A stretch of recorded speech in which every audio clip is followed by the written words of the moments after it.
Good evening, ladies and gentlemen. Welcome to Lords of the Night. With me, as always, your Lord of Punishment. Say hi, Scribe. Hi, Scribe. Your Lord of Pennies is here as well. Say hello, Satsu. What up, bitches? And I am your Lord of Pain, Ranting Monkey. How you guys doing tonight? How you doing, Satsu? Good. I'm doing good. And I'll tell you why later. All right. And Scribe, how you doing? I'm doing just fine, baby. How are you, baby? I like that. I like that. I'm tired. I'm waking up here, guys, but I'm in a good mood, and my legs are a little sore, but I'm not gonna call it a loss today because I've enjoyed my news day. I really have. And you know why your legs are sore? I know why your legs are sore. Why is that? Because you've been kicking ass all day. Oh man. Oh. No, actually, the truth is I was feeling good yesterday, so I actually went up and down the stairs a couple of times. Uh-oh. And I just overdid it with them. Oh. Yeah, guys, seriously, going up and down the stairs 3 times, has made my legs like, no, we don't want to do that anymore. But I've had a good day. I've enjoyed the internets, and then I got to take a little nap there. And so good day. Let me get this out of the way before I forget. Monkey Dick, Jim Jones, movies, video games. Hit that like button, baby. And share our stuff because YouTube doesn't help us with that. Did you guys see Sinatra's already up to 105,000 people? What? He did his 100,000 special today, and I missed it, so I went over his channel to see if it was there, and it's not. I don't know where it's at. But yeah, he's already at 105. What? Damn. See, that's what happens when an enthusiastic crowd shares. So if you guys would share, whether it's this, our videos, or other people that you like, do that because YouTube fucks us over on that. Do we have anything bantery to talk about? I don't know. I'm so ready to get into the news. Yeah, let's do it, man. I am so ready today. Because I hope this is our top story, Scribe. I'm not saying it is, but I hope it. I cannot believe the shit I actually read. Thank you, Cryptic. It had a copyright takedown. Are you fucking kidding me? What did? What? Is that real? What kind of ticket? I missed something. Sinatra's 100,000 anniversary special. Oh, did he use a song or something?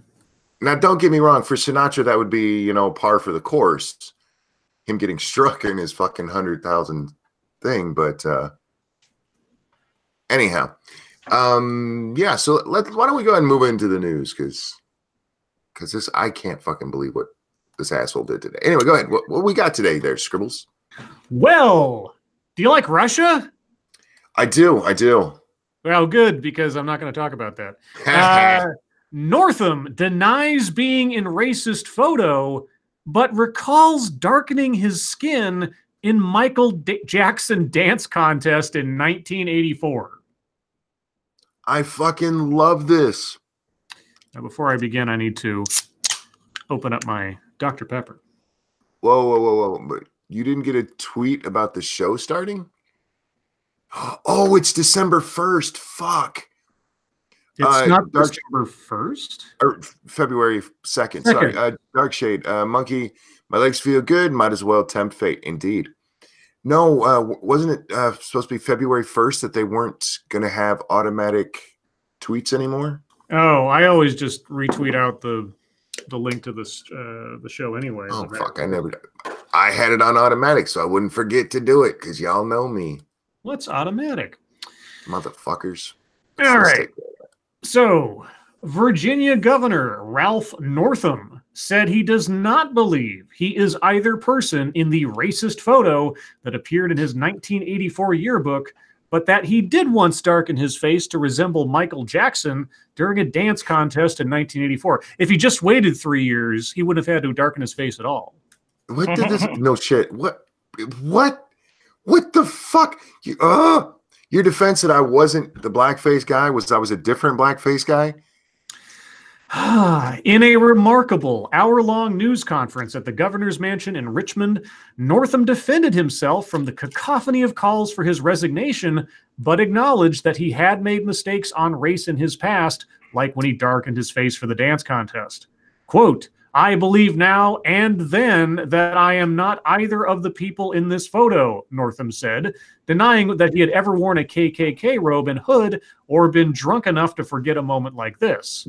Quote, Thank you, Terry Diamandis. I was racist, but at a different time to what I'm being accused of. Go ahead. I'm sorry. Can you at least wait till I finish a paragraph? You don't finish, Scribe. You keep I going. do. I pause between the paragraphs. I really do. I caught a little pause there. Monkey, listen for the pause. Quote, this was not me in that picture. That was not Ralph Northam. The racist photograph, which was obtained by CNN, appears in the 1984 Eastern Virginia Medical School yearbook and shows one person dressed in blackface and another in the KKK's signature white hood and robes. Despite numerous calls for him to resign, Northam said he would try to win over those who want him out. Quote, I intend to continue doing the business of Virginia, he said, adding that resigning would be the easier way out. Quote, I could spare myself from the difficult path that lies ahead. I could avoid an honest conversation about harmful actions from my past, but I cannot in good conscience chose? What? Okay, I'm reading it as it's written. I cannot in good conscience chose the path that would be easier for me in an effort to duck my responsibility to reconcile.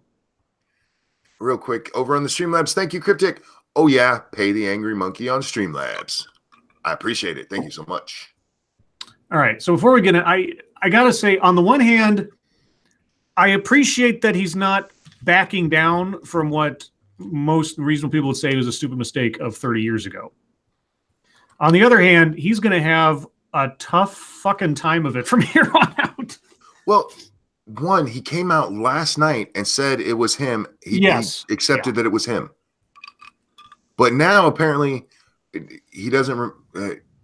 He remembers that it wasn't him. What the? Thank you, Connor. This morning I saw a documentary film in theaters called "Thou Shalt Not Grow Old," directed by Peter Jackson, and I have to say he really outdid himself with this film on every level. I haven't even heard of that. Okay. A documentary on that. So it's like longevity or something? I don't know. I'm guessing. But thank you for the donation. Last night he comes out. I accept responsibility. I was stupid in that picture. This morning he wakes up and he actually comes out and tells us that he talked to other people from his school. And there was some mix-ups with some of the pictures. That there's a mix-up. So guys, I wasn't the guy in blackface. Calm down. I wasn't the guy in the Klan robes. Calm down. I was dressed in blackface for a competition once. Yeah, that just doesn't make any sense. What's really funny though is the statement itself. When I read that, I was confused. I'm just like, you don't believe that that's you? I know, right? That's such an odd statement to make. Like, I don't think that's me. Like, you don't think? Now, I have a bad memory, so there's plenty of stuff that I don't remember. But typically, if you guys tell me something, it triggers it. I think I would remember either having, because that's not thin blackface. That is thick blackface painted on there. Yeah, that's Al Jolson kind of shit right there. Yeah, or wearing a Klan robe. I would remember being one of those two people. And the other thing, too, is that, you know, at the time that this happened, if they posted a picture of that, I mean, this is his section of the yearbook. It's got his name across the top. Everything about that page is about him. So if at the time the yearbook comes out, there's a picture there that has nothing to do with him, you would think there would have been his comments or other people's or something saying, that's not a picture of me. What's that doing there? And even if you forget that over time, if this comes up again, somebody's going to say, oh, but he complained that wasn't his picture and somebody put it there by mistake. Somebody's going to remember that if that were the case, and he would have said something back then. Well, yeah, exactly. That's another thing. He never looked at his yearbook before then. Real quick, thank you, Dark Shade. Should have used the coal miner cosplay excuse. No. If he had come out from the beginning and said this, still with the, I was blackface somewhere else, I'm like, are you fucking kidding me? But if he'd come out from the beginning like, that wasn't me, this is some mistake, there were mistakes with the yearbook, okay, maybe I can believe you. But after you've already fucking admitted to it, It's like he heard Shaggy's song last night after he apologized and went, wait. Wasn't me. Wait, Mr. Boombastic? Yes, that one. Oh man, Mr. Boombastic or Oh Carolina. I like Oh Carolina better. Anyway, I don't see how he gets anything done. Yeah, nobody's going to want to deal with him because nobody wants to be associated with a confirmed racist. And the balls on this motherfucker wasn't me. I did blackface elsewhere. What the fuck? Well, okay, blackface or costuming, because he was portraying himself as a specific person. Well, if you're talking about blackface from minstrel shows, which one is closer? Well, a guy in a picture or a guy up on a stage pretending to be black? Well, no, what I mean, okay. So this is a thing that Megyn Kelly got all lambasted for, is that she was talking about how people would use that in the past to dress up as different people and things just because it was part of the costume. Okay. And so does that make it a racist blackface, or does it just make it part of a costume? Well, that depends. How did he do the performance? Well, I don't know, but I mean, well, no, that's what I'm saying. It depends on how he did the performance. If he got up there and he was doing a sincere Michael Jackson impression, sang like him and everything, okay, maybe I can buy the costume. If he got up there and did it over the top and was, it was more of a parody kind of thing. Look, again, this is 30 fucking years ago. So in the grand scheme of things, I don't give a fuck. But go ahead. This is actually, oddly enough, this is actually a conversation that's been going on for a while in the cosplay community. Sure. Where somebody will dress like, an anime character or a cartoon character that is darker than they are. So they'll put a little makeup on so they can look as close to that character as possible. Because obviously when you're cosplaying, you want to look as much like the character as possible. And people are like, that's racist. It's blackface. And it's like, no, it's not. I'm literally in a costume pretending to be this character. And they're like, the argument is we can still tell you're the character by the clothes. You don't have to like color your face or whatever. And it's just like, I don't know. Back when that shit was happening and I was involved in that debate, I don't know. I was like on the fence because I'm like, I get what you're saying. I understand what you're trying to get at, but I think you're just reaching just to be upset. That's my end conclusion. Yeah. Again, I don't think it's a big deal. If you did it like last month, because our sensibilities as a society have changed. Right. This is an absolute, you don't do it. If you'd done it last year, okay, maybe you slap the guy around for it politically. 34 years ago, not really. So the way I read this is that, so was it him that made the statement last night, or was a statement released?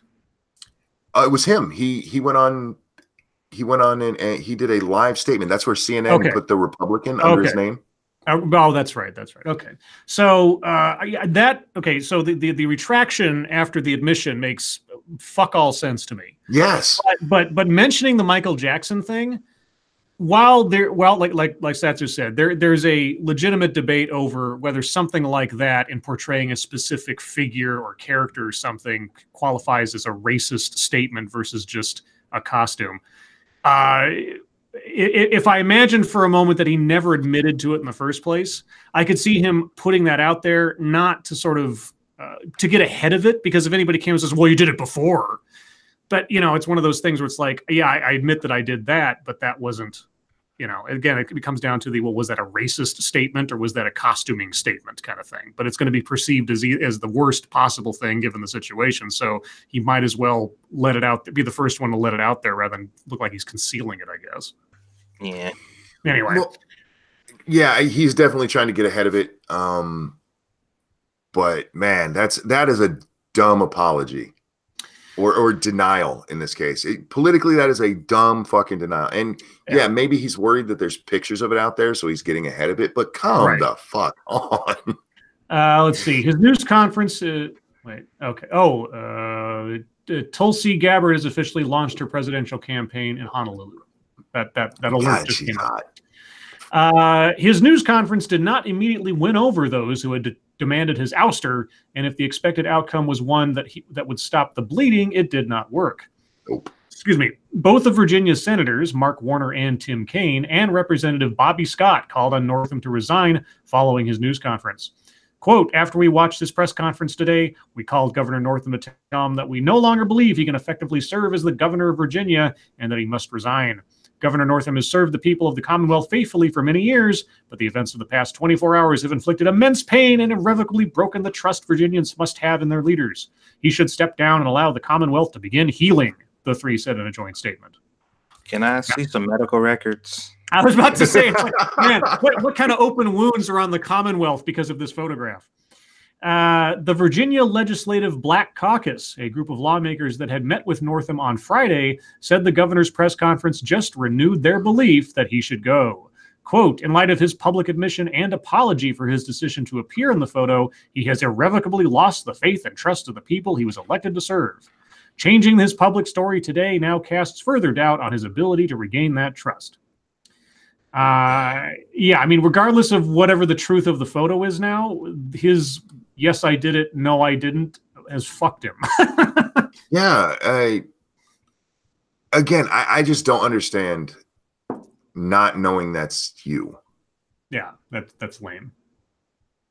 He remembers the Michael Jackson dance contest, but he didn't remember this.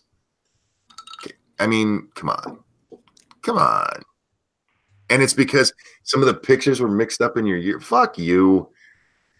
I just accept your response. You already accepted. If you're going to fight it, just keep the exception. Why change that part of it?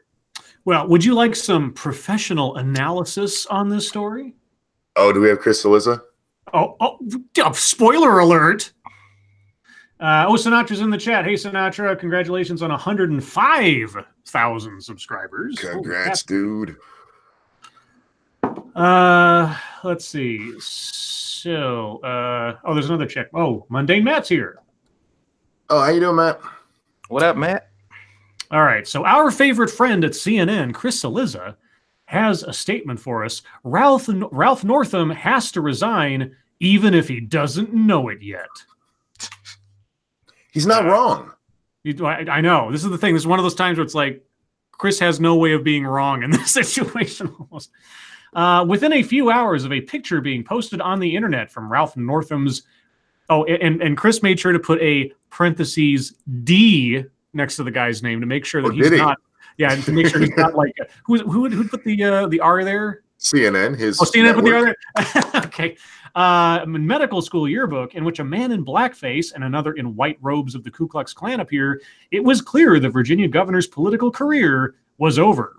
Northam on Friday night confirmed that he was one of the two people in the photo, he didn't say which one, and issued an apology. Quote, I cannot change the decisions I made, nor can I undo the harm my behavior caused then and today. I am committed to continuing that fight. But on Saturday morning, CNN's Ryan Nobles reported that Northam had told a top Virginia Democrat that he wasn't in the photo and that he wouldn't resign. And then, in a statement on Saturday afternoon, Northam again refused to step aside and tried to explain.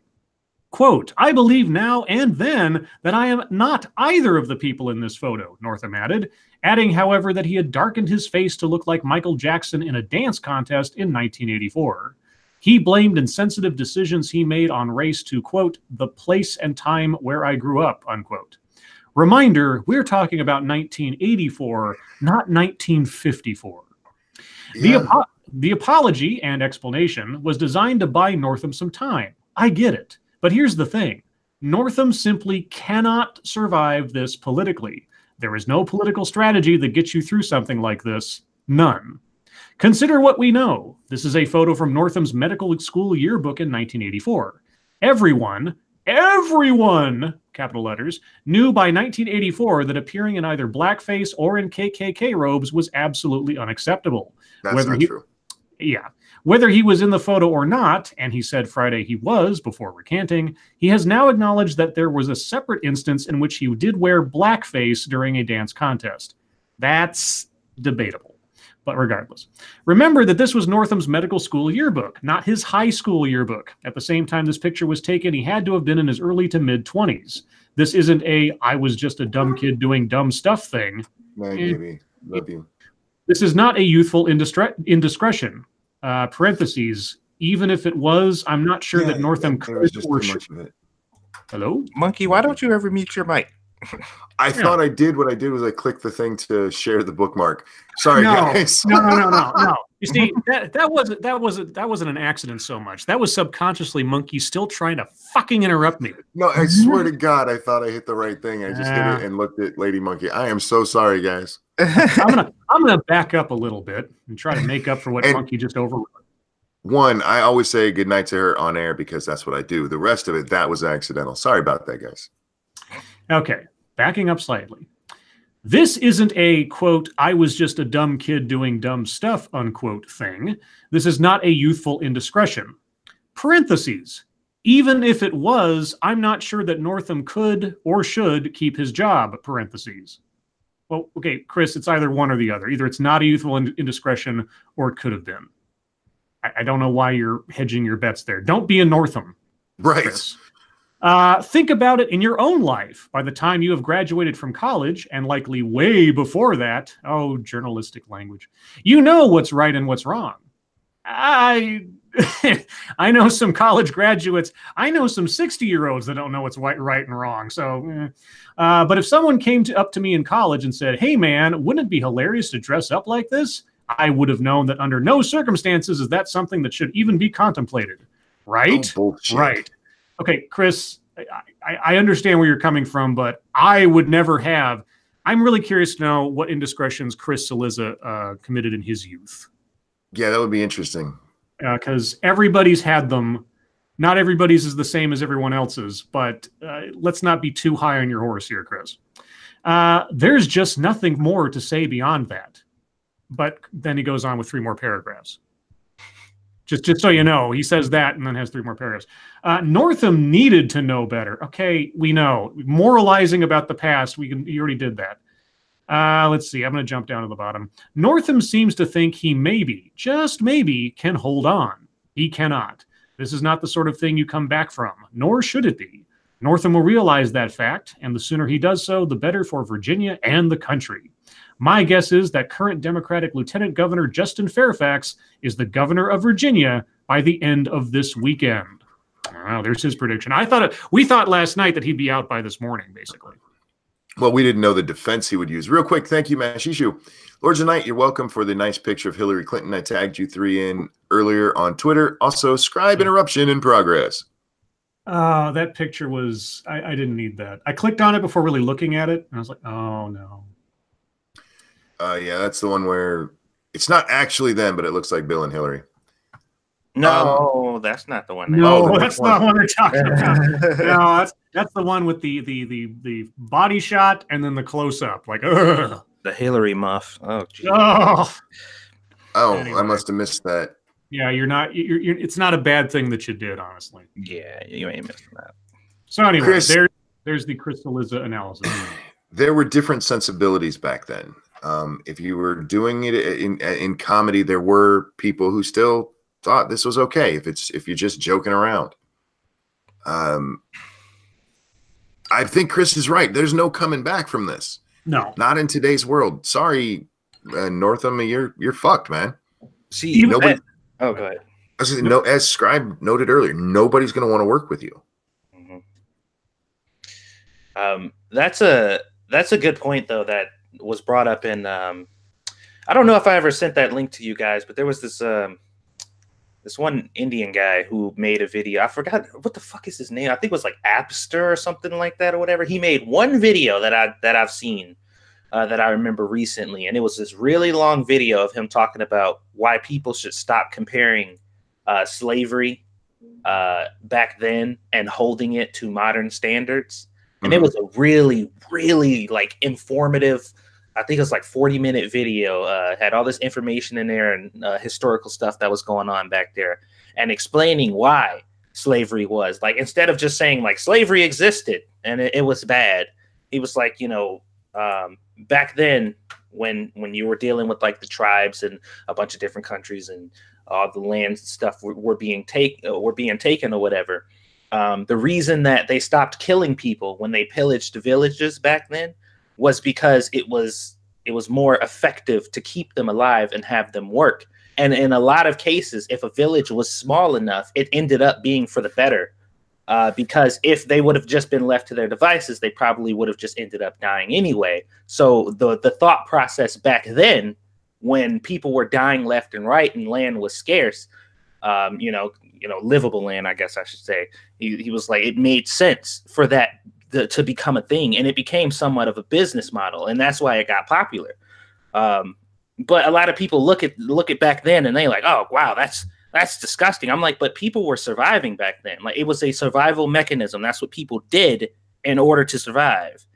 So we've talked about this before. There's this real urge of people today to try to judge the past based on today's standards. You have these people. I would have never participated in slavery. You probably would have.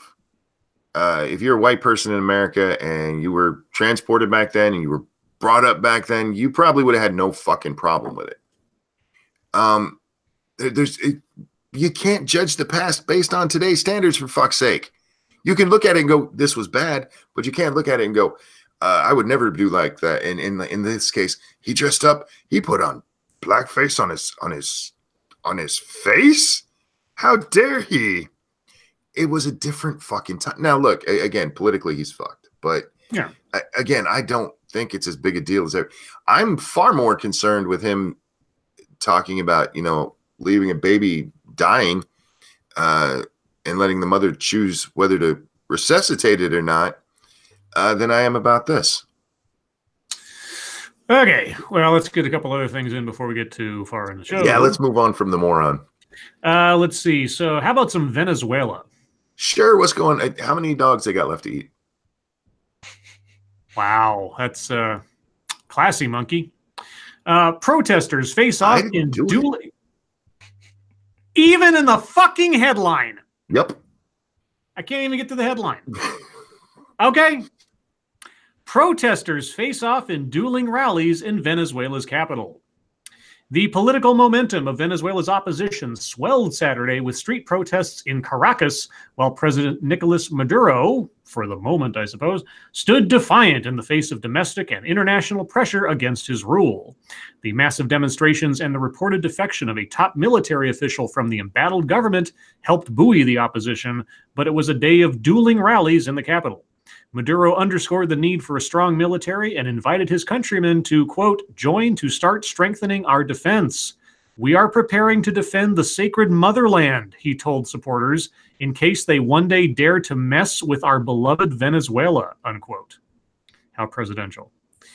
Let's see. Venezuela's self-declared interim president, Juan Guaido, whatever, urged people inside and outside the country to show their support in peaceful protests. Tens of thousands heeded Guaido's call as demonstrators hit Caracas' streets in support of early elections. Maduro has been under fire by world leaders for undermining democracy in his country, which has been plagued by food and medicine shortages and other economic turmoil. Guaido, the leader of the opposition-controlled National Assembly, declared himself acting president last week, invoking a constitutional rule in a rare challenge to Maduro's claim to the presidency.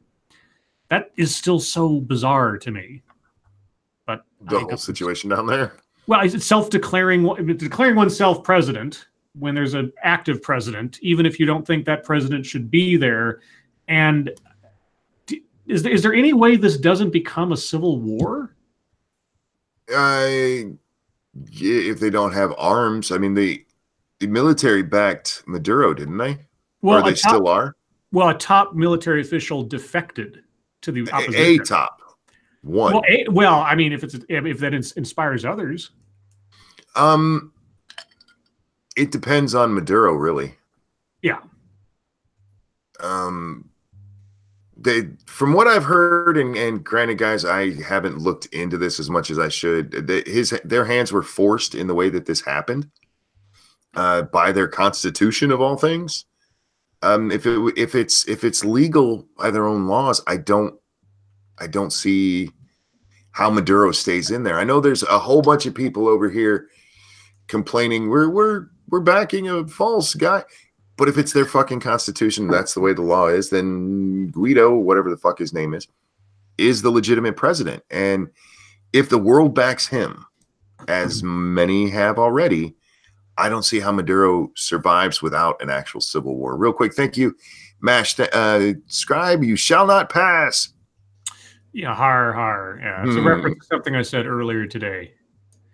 Because I use the phrase that my mother often uses when it's something horrible's going on. She says, "This too shall pass." Oh, gotcha. I was referring to my work stress, and then Mash decided to give me a Gandalf in response. Well, I had one more thing, but it's not a news story so much. It's an opinion piece, so I'll set that aside because we're at the bottom of the hour. Okay. At the bottom of the hour, guys, we switch over to you on the Twitter machine. The hashtag MSS News is where you can send us articles you think we should take a look at. We can't get to them all, but it's just because I am the least professional monkey on the web. Scribe? Who's the most professional monkey on the web? I don't know, but it's not me. Okay. Other monkeys know how to use their mute button. That's probably true. This one comes from The Rambler. Nick Sandman's lawyers send letters to media. They know they crossed the line. The lawyers representing Covington Catholic High School student Nick Sandman and his family said Friday they have sent letters to media outlets and Catholic organizations as the first step in possible libel and defamation lawsuits. The student from the Park Hills, Kentucky school found himself in the center of a media firestorm after a video showing Nick and his classmates after the March for Life in Washington, D.C. went viral. The videos show Nick in a Make America Great Again hat and a Native American elder, Nathan Phillips, surrounded by other students while Phillips plays a drum and sings. Phillips says he approached the students to defuse a tense exchange between the students and a group of Black Hebrew Israelites. Sure he did. The first short clip that caught the attention of people on social media prompted calls of racism. That clip was countered by hours of additional footage that came to light in the days after the event. Nick, as well as his school, faced threats from those angered by the video. His family's legal counsel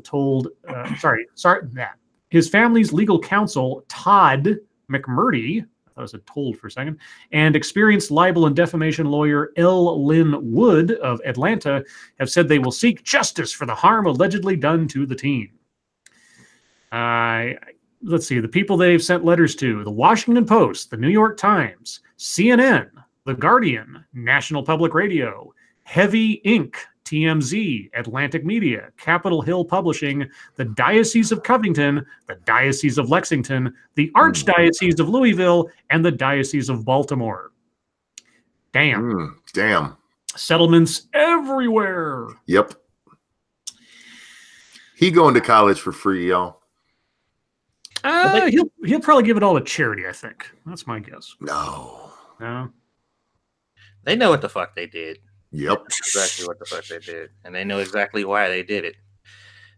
Let's see. This one comes from Princess Unicorn Nipples. Still one of my favorite names. Get banned from Walmart with these Pringles can tumblers for your wine. What? Okay. You may have heard the story, I don't think so, about the woman who was banned from Walmart for riding around in their parking lot in an electric scooter while drinking wine out of a Pringles can and wondered, how can I do this myself? Well, look no further. An Etsy seller has come up with a Pringles can tumbler for your wine. Of course. Quote, I thought the Walmart story was hilarious and was inspired to spoof it on a cup. Cup artist Celeste Powers told My Recipes. I'm assuming that's a website. Quote, where else in America can you go see and buy almost anything than Walmart? Spencer's? Maybe? The 20-ounce tumblers are custom coated and UV printed and available in the original red design, an original blue starburst design, ranch, or sea salt and vinegar. They do not include chips. Does it actually say Pringles on it? That's what I'm wondering. Like, I think copyright's going to strike you down real quick because it's literally their logo and their font and the whole 9 yards. Yeah, I remember the story. It was a drunk woman. She was drinking wine out of a fucking Pringles can. Mm-hmm. And she ended up getting arrested because she was belligerent and being an ass in the parking lot. But when it comes time to, guys, there's a lot of things you can make merchandise out of. You can't do it with somebody else's logo. Yeah, I'm not without permission. I think the sucker is going to get in trouble real quick. Cease and desist. So. Yeah. I mean, I get it. That's funny, but yeah, she should have done something else. Like, I don't know. You change it just enough that it's obviously a parody and a satire, and you get away with it. Let's see. This one comes from senior staff reporter and chief Florida correspondent Colleen Bernier. Man tells deputy he was speeding because he was thirsty for Pepsi. Yeah, I've been there, my friend. I've been there. A Brevard County man was pulled over for speeding in Sebastian on Monday, and deputies said he told him he was thirsty and being chased. Okay. Let's see. According to a sheriff's office report, Matthew Anzaldi was driving recklessly, going 80 miles per hour and passing cars on the shoulder of US 1. He said he was thirsty and wanted a Pepsi. Anzaldi also said he thought someone was chasing him and that he heard bullets hitting his vehicle.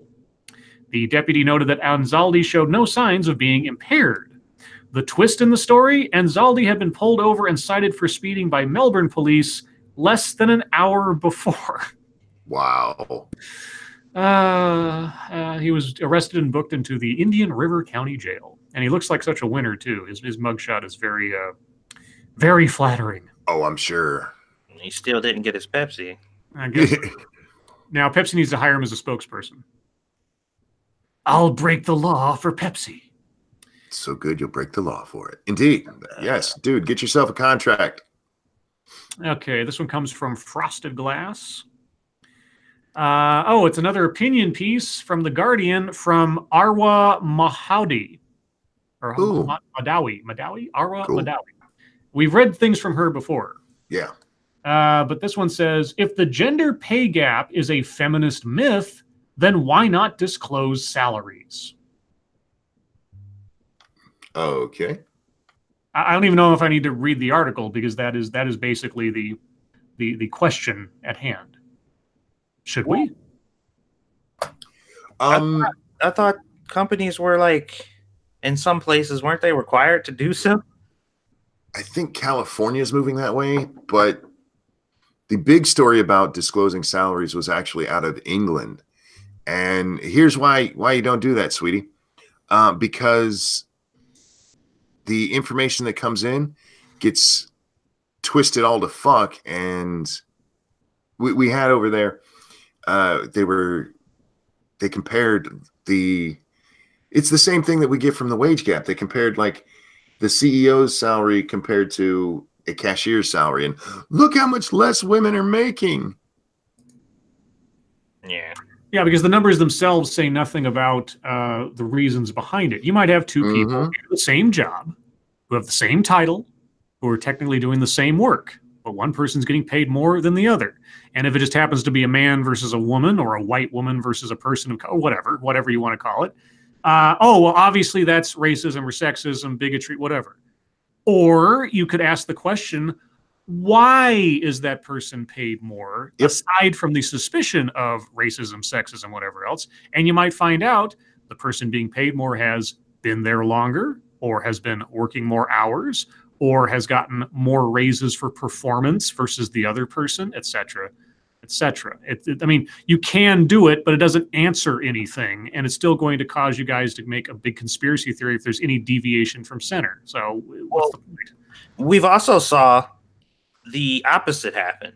when they get the results and it comes back that turns out that women are making more, then it's a celebrated thing. Like they'll go in saying, we're going to prove that the wage gap exists. And then they'll do some study and they'll be like, oh, look, women are actually making more than men. This is a victory.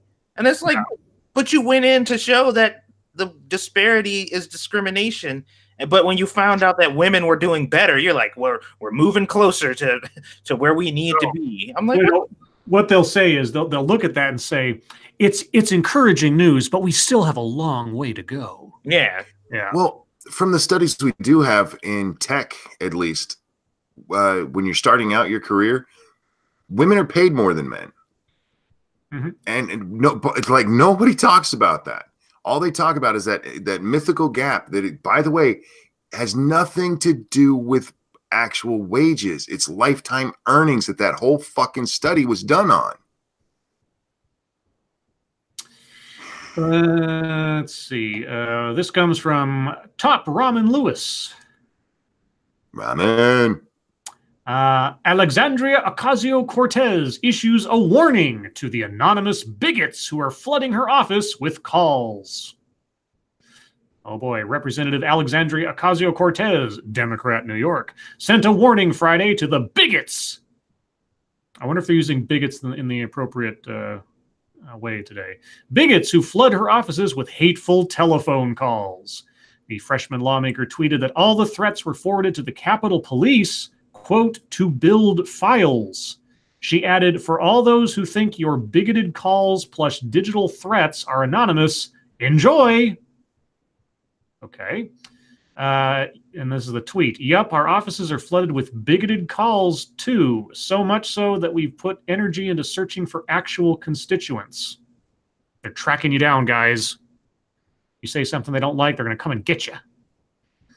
Ocasio-Cortez's warning was in response to a tweet from Representative Ilhan Omar, I don't know if I'm saying that right, who also reported being, quote, flooded with bigoted voicemails and calls every day amid an exchange with Representative Lee Zeldin, who, without evidence, had earlier intimated that she disliked Jewish people.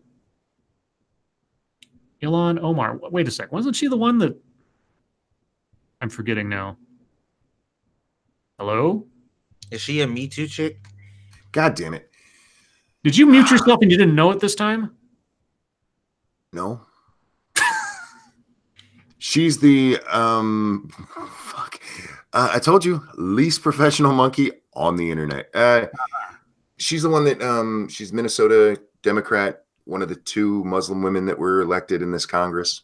Oh, and the one who keeps going on TV and accidentally telling us how much she doesn't like Jews. So what's the without evidence part of this? What do you mean? Without any evidence that we acknowledge. Oh, okay. Because apparently Representative Lee Zeldin accused her of, or intimated that she disliked Jewish people without evidence. Oh, bullshit. Real quick, over on the Streamlabs. Thank you, Cryptic. It's true. I work in tech, and all the women I work with make 5 to 10K more than me. Sexist. Oh, they've been trying to lure women into tech. And how do you do that? You give them better benefits, better pay. I mean, yeah. As for this, Omar just, was it yesterday, day before? She went on to a show and accidentally said, not necessarily anti-Jewish, but very close to anti-Jew. You know why? She's a goddamn Muslim. They don't like Jews. That's not new. That's not even news, for fuck's sake. As for going after people because they're calling you, unless they're actually threatening you, sorry, sweetie, there's nothing wrong with that.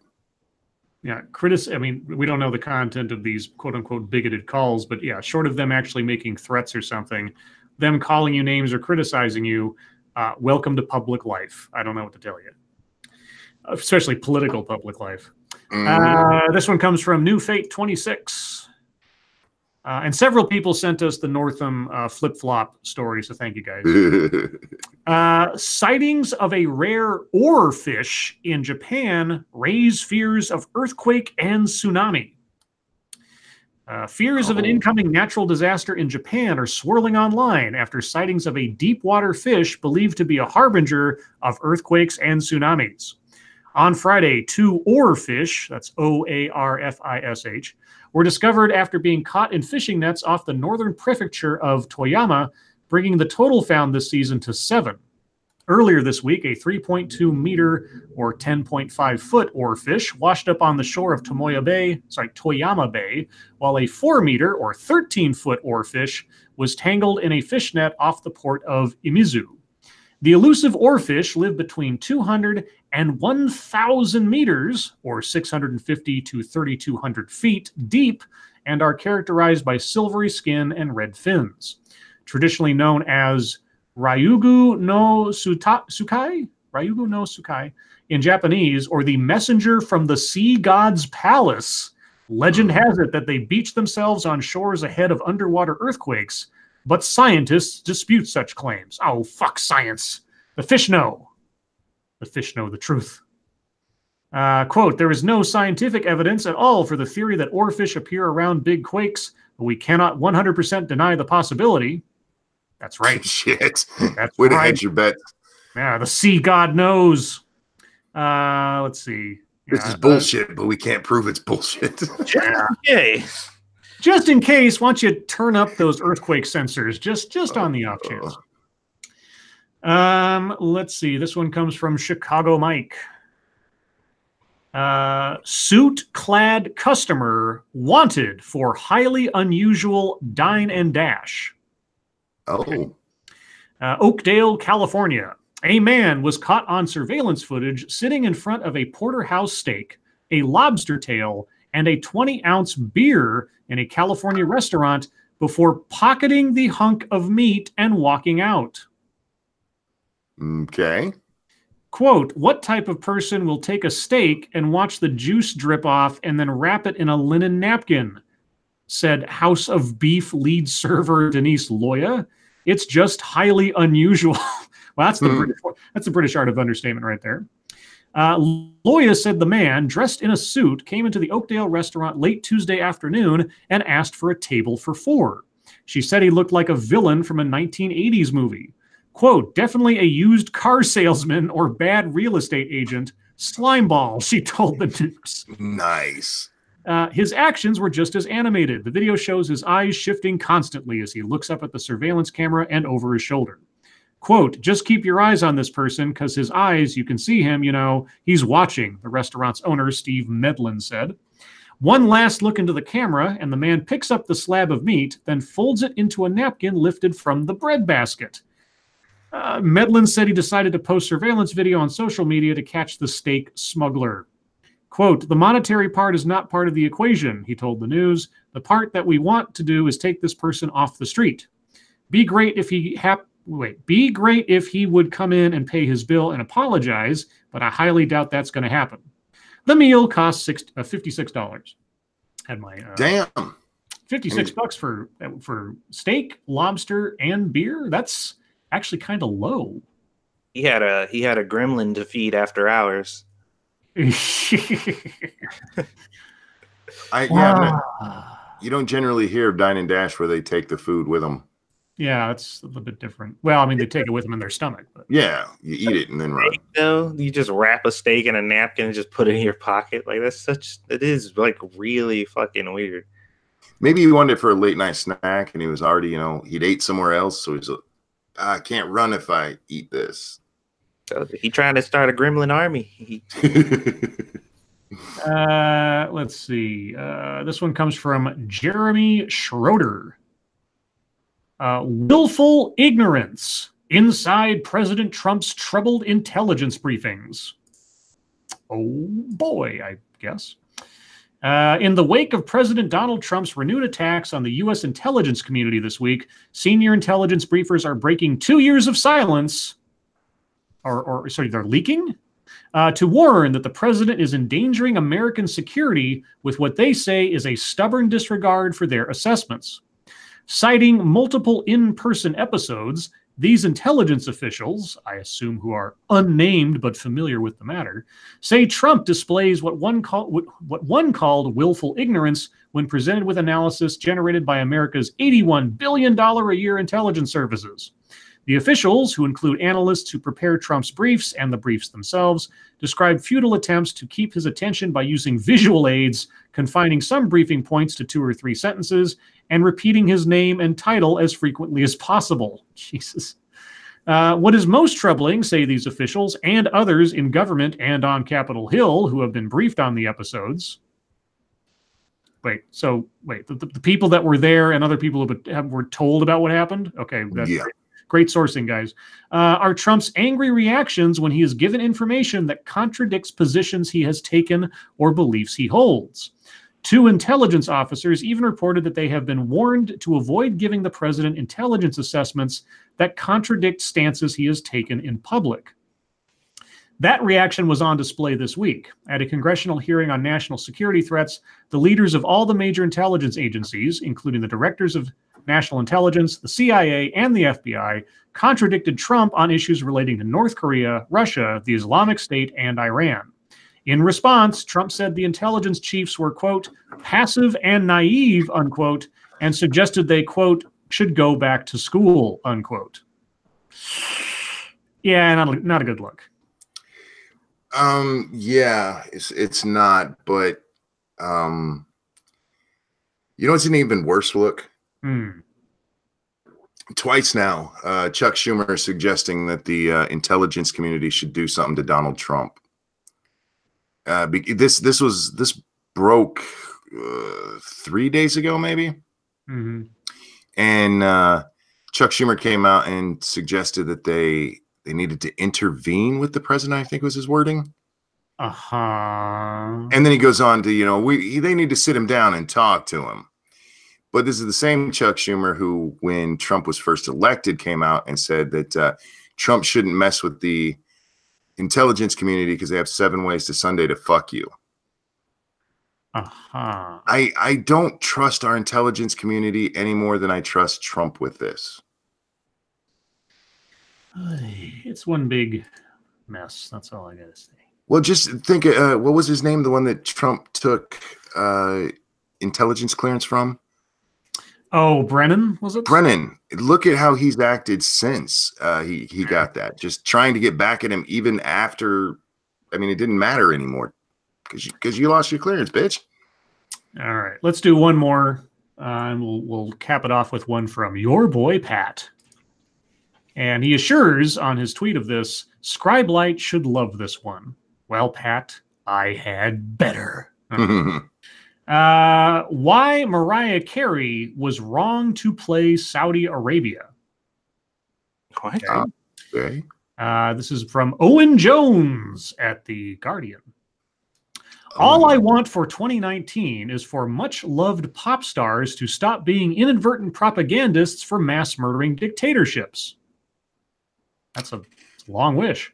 Excuse me. Miles, thank you so much. I know an even worse look, getting into war based on intelligence. Bad intelligence, even. Yeah.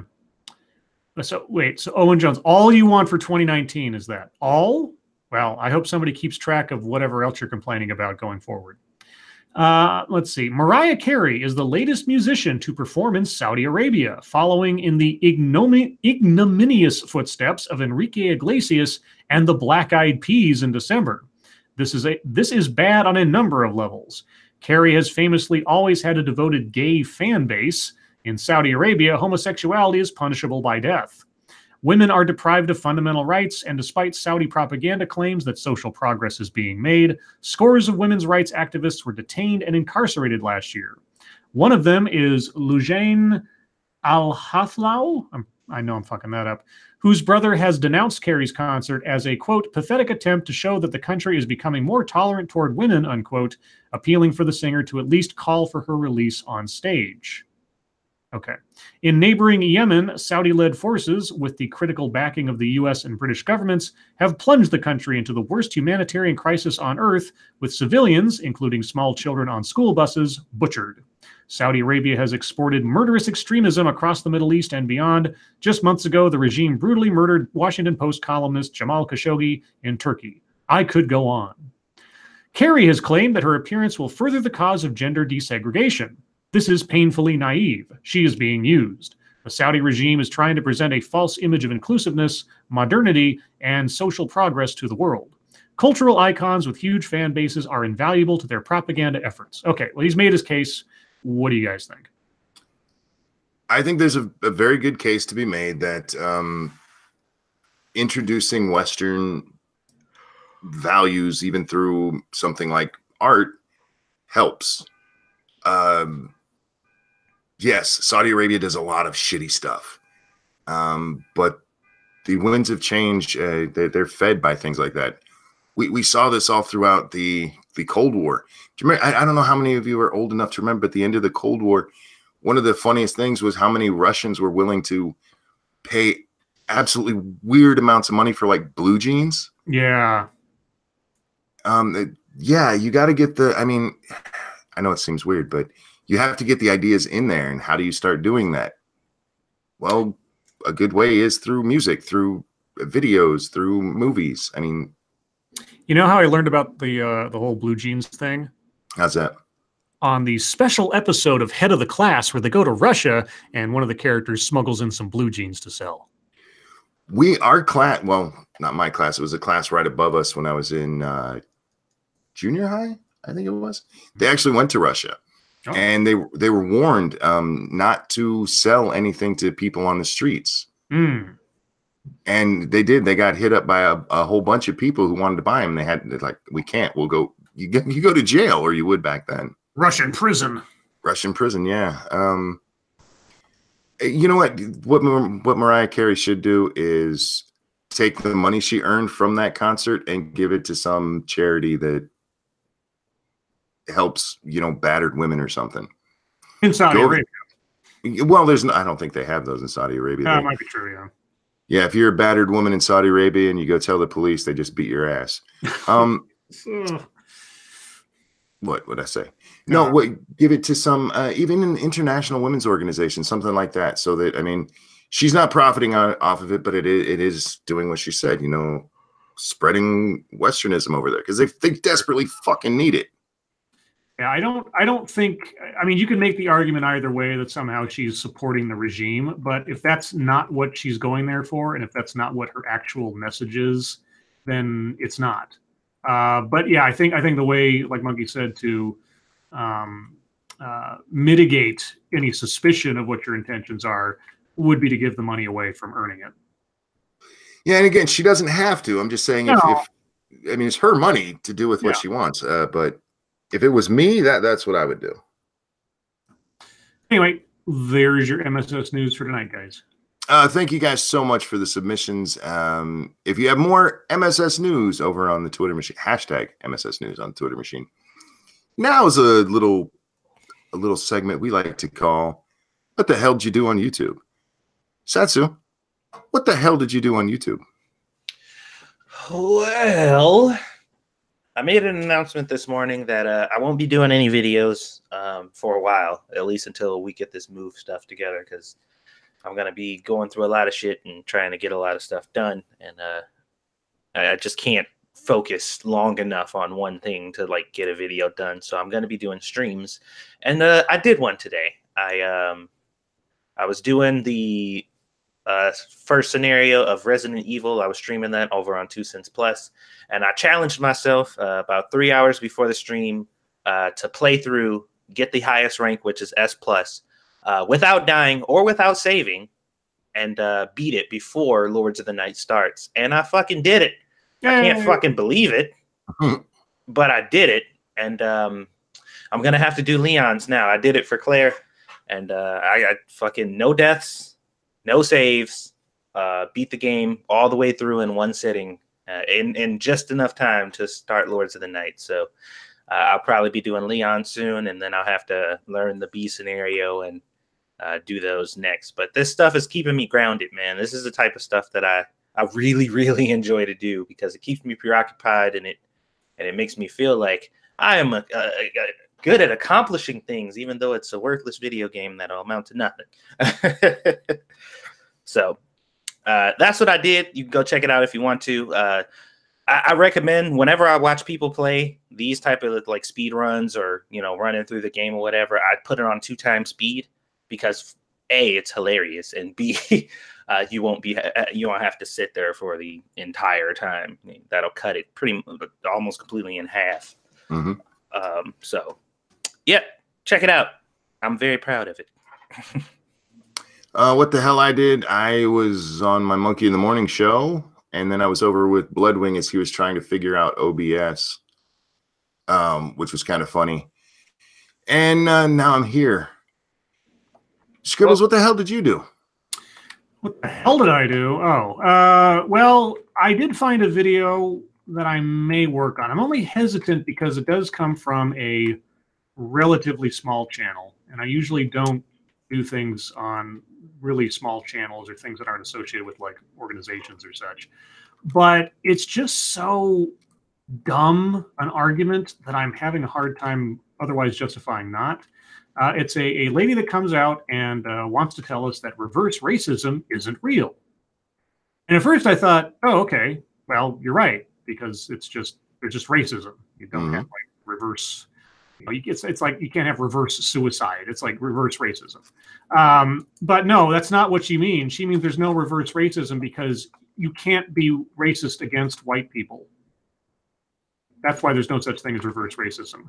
Not that it doesn't exist, but that white people are not victims of racism. Therefore, you can't have reverse racism because racism only goes one direction. You know. That's fucking moronic. Yeah, and so she makes a distinction in the video that racism can only operate if there is a historical basis for it. What the fuck? Like because there was slavery against black people in America, that's how racism can actually only exist if there's a historical backing to it when you do it. And since there's been no racism against white people, racism doesn't operate that way. At least that's what I understand from her argument, such as it is. Well, yeah, that is the argument that they've been making for some time now. But it's so easily refutable because if I walk up to an Asian and start saying really fucked up and racist things to an Asian, there is no basis for black people enslaving Asians. But guess what? I'll still be called a racist. Yeah. But the other aspect of this that caught my attention, at least in my habits of things, was that she backs all this up, at least rhetorically, by saying that she's a graduate student of XYZ studies that tell her this is so. So I'm kind of like, okay, on the one hand, this is someone who may indeed be partially a victim of the progressive university system and everything else. On the other hand, this might be somebody who's just looking to justify her own self-hatred or racism of the other people. All in all, it's just one big cluster. And so I started a script, started working on it a bit. The one thing that I'm worried about, though, is that in her video, she uses a large segment from a comedy routine of a established comedian. And I have no idea if this is like, if I can reproduce that without risking a copyright strike. That's one of my bigger hesitations, even aside the fact that she's a smaller channel. So I'm debating about including that or working around it. Yeah, I'd probably work around it and just explain what she'd done there. Yeah, I might end up doing that. Anyway, so that was what I was working on. But what I have upcoming tomorrow, after the positive response I got to the idea last night, I'm going to experiment with my first outing with a show I'm calling Familiar with the Matter. It'll be a live stream interview with Tailed Feature, an old friend of mine, and if I'm not completely mistaken, the first person I ever did a live stream on my channel at all with. So that'll be coming tomorrow at noon Pacific time or 8 p.m. Greenwich Mean Time, if you happen to be on Tailed side of the water.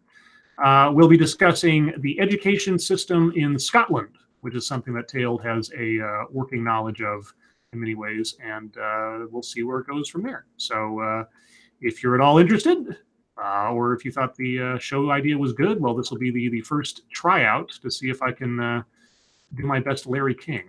So there you go. Cool.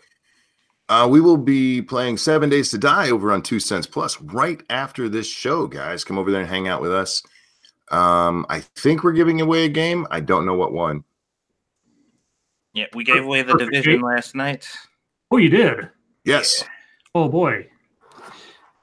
Let's see. That moves us on to fucketry time. And since you guys skipped last night, Satsu, do you have any fucketry? I'm the villain. I'm the villain. You is. No, but I actually don't have any fucketry. Oh, for fuck's sake. That was a great build-up. What a twist. Yeah, today I kind of was I was like out of the loop today.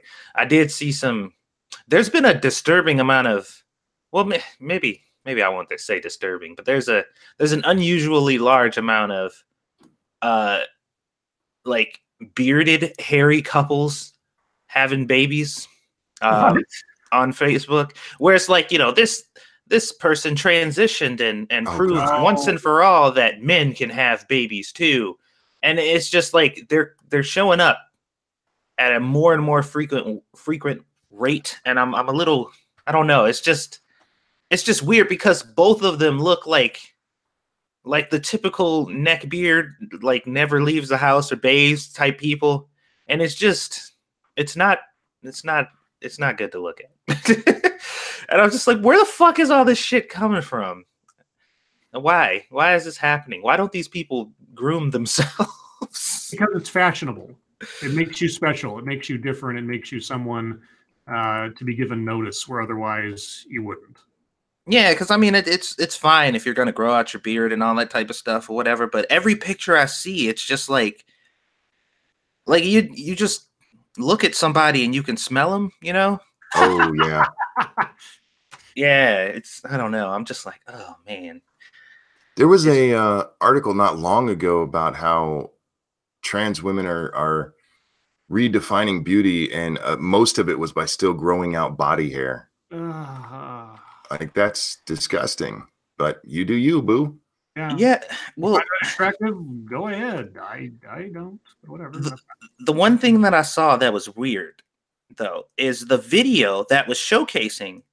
The title of the video was like, trans, women or men or whatever are showing that men can indeed have babies. But when you watch the video, it said this trans person, even after going through transition, decided to keep all of their female genitalia.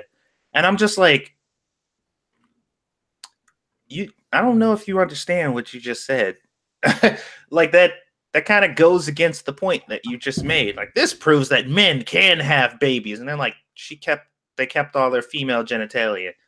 I'm like, well, doesn't that like counter the title? I don't know. It just seemed weird that they highlighted that statement. Like, it was in huge letters. Like, they kept all their female genitalia, but this proves that men can have babies. I'm like, I don't think it does. If that's your highlight, but whatevs. Scribbles, I will get to you in just a second, but I have to. This just popped up. Hillary has come out and spoken about what's his name? Northam, yeah.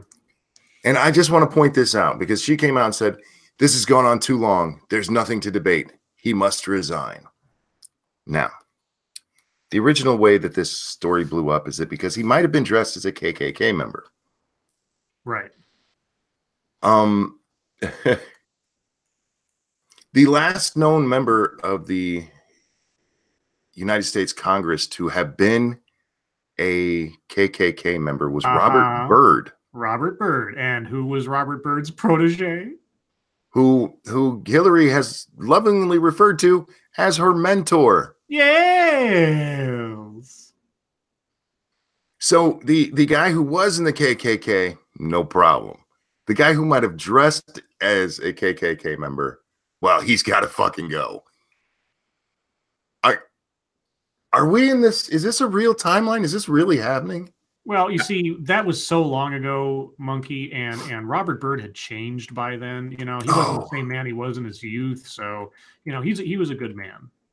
Oh, God. I hope somebody challenges her on that and she says those exact words, dude. Yeah, I know, right? And then take any comments she might say about Robert Byrd in that instance and put him up against anything she said about Kavanaugh at the time. I can't. Oh my God, Scribe, do you have any fucking tweet her right now? I did. Okay, good. Of course I did. But Jesus fuck. I don't really have any fucketry. The non-fucketry I have is, again, to everyone who continued sending well wishes today after my horrible, very very bad Friday. We have a good audience. We really do. We really just really supportive people. I really appreciate it. Just want to let everybody know again. Thank you for your support. Let's see, what fucketry do I have? Well, we have Hillary. I can't believe I just read that. I don't know why I'm surprised, but I can't believe I just read that.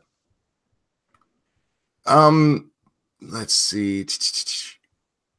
I watched part of the Joe Rogan, what's his name thing from yesterday. Oh, Jack Dorsey. Jack Dorsey, thank you. I only got halfway through it. I still need to watch the rest. It's not a bad interview.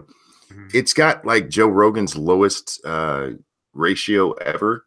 Mm-hmm. It's a bad ratio, last I saw at least. There's a lot of people who think that Joe should have been challenging him and I don't know, yelling at him or whatever. It was an interview, and that doesn't mean stupid stuff still wasn't said. Like just one for instance. Excuse me. Jack is talking about how one of their biggest what it started out, they're talking about their terms of service. And Jack said he noticed when he read the terms of service that the very first thing in there is copyright. He goes, then it goes on to other things, you know, like not being violent. Oh, sorry guys, I just hit my mic. Most professional monkey. And Joe asked him, well, you have those in there, right? You have the things about keeping people safe. Does it matter the order? And Jack's like, I actually think it does. He goes, because our number one priority should be keeping people safe. And this leads to a discussion about what happened with the Covington kids. Right. And Joe's like, look, you had this kid. He suddenly just blows up. There's people asking for his docs, including Kathy Griffin. Mm-hmm. And he goes, what about in that situation? And Jack's fucking answer was just like, are you kidding? His answer was, well, that's something we need to study and look into. Not we screwed up by letting so many people keep do this and by allowing these children to be threatened. No. That's something we need to look into and study. Wait, something we need to study. How many more active examples of such things do you need at this point? I know. I don't know what the fuck he was talking about. Well, go ahead. Think about what his answer would have been if it was about LGBT people or whatever. He would have been like, oh, that's totally unacceptable. Yeah, we actively fight to stop that. But this, no, we got to look into that. Like, we got to see. We actually have to look and see if it's okay for people to threaten kids. Like, that's something we have to research first. Yeah. Like, and really? like Faithless pointed out, we're talking about things that were fucking flagged and we're given. The one guy, if you see somebody in a MAGA hat, shoot him. That's okay. That's perfectly okay. What the fuck do you need to study about that? Mm-hmm. So I get why people are mad with Jack. If you think Joe should have gone harder at him, please realize this is an interview show, not a gotcha show. Yeah, people have to realize, like, if you're inviting people on your show to talk to them or hear their side of the story, and you're doing nothing but fucking bashing and grilling them, then you're not going to be considered a very good host. Like, that's going to de-incentivize people to come and speak on your show. Exactly. The objective is to get them to speak. Like, that's the goal. Yeah, it's kind of a weird interview watching him talk because he hedges fucking everything. But wouldn't you a little bit if every word is like everybody's hanging on every word you say these days? If I was that concerned, I wouldn't go on interviews. I was that too, I guess. But almost, I mean, there is an interesting part where they're talking about how Twitter started, and I didn't realize that Instagram and Twitter, they're kind of children of the same thing. Mm-hmm. I didn't realize that. But there's some interesting parts of it, but when they start getting into the specifics, like the Covington case, it's just like, what the fuck are you talking about, dude? I'm calling bullshit. Rogan had no problem grilling Sargon and others.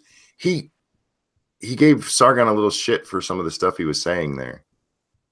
He didn't like yell at Sargon or anything. And I mean, he asked Jack about Covington. I don't know what other people wanted, but I like the interview so far. There's a sequel to Groundhog's Day, y'all. Oh God, this. It's actually a video game, a VR video game being made by Sony. Yeah, I watched. I'm sorry. Oh, so you play as the what was his name? Well, you're Phil Connors Jr. You're the son of the main character from Groundhog Day. And as soon as I read that you're going to be doing it's a puzzle game basically, I'm like, no, I'm not real interested in that. But something to check out. Did you say you watched video? Yeah, I watched the trailer and I thought, and I read the article and said the publisher, the developer said it would round out to be about an 8-hour experience if it was all played through. And I thought, so maybe they'll get creative with it. I don't know. They say there's going to be branching paths and things, but I can only imagine it's going to be quick time event, the walking simulator. Yeah. Because if you could have the same series of things going on, but with small variations that you're following an established narrative, I don't see how that really allows a person to make a lot of their own choices to affect the outcomes of the following. Well, I mean, there are no outcomes to the following day because it just repeats itself. So I'm curious to know how it's going to be entertaining, I guess. One of the best parts of Groundhog's Day is where he tries to kill himself. Yes, exactly. Do you have the option to try to off yourself in this game in a virtual reality thing? And how would that go over in the progressive video game journalists? It's like this is a suicide simulator. Jenna P, thank you. Could you please do the show around Gen Time? Thanks. Which show? His? Or are you talking about this one? Because no, this is established. Sorry, sweetie. As far as the one tomorrow, I worked with Tail to figure out a time that worked for him and me, and I thought, well, noon Pacific is only 3 in the afternoon on a Sunday in the Eastern time, and then, evening over in the UK. It's about as much of a golden spot as I could come up with for a time tomorrow. Can you punch Ned in that game? That would be great. That would be awesome.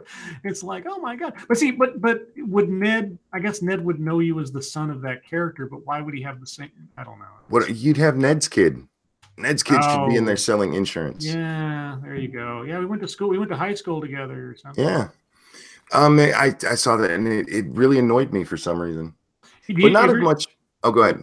I was just to say, did you ever see those estimates of how many years he actually spent in that day?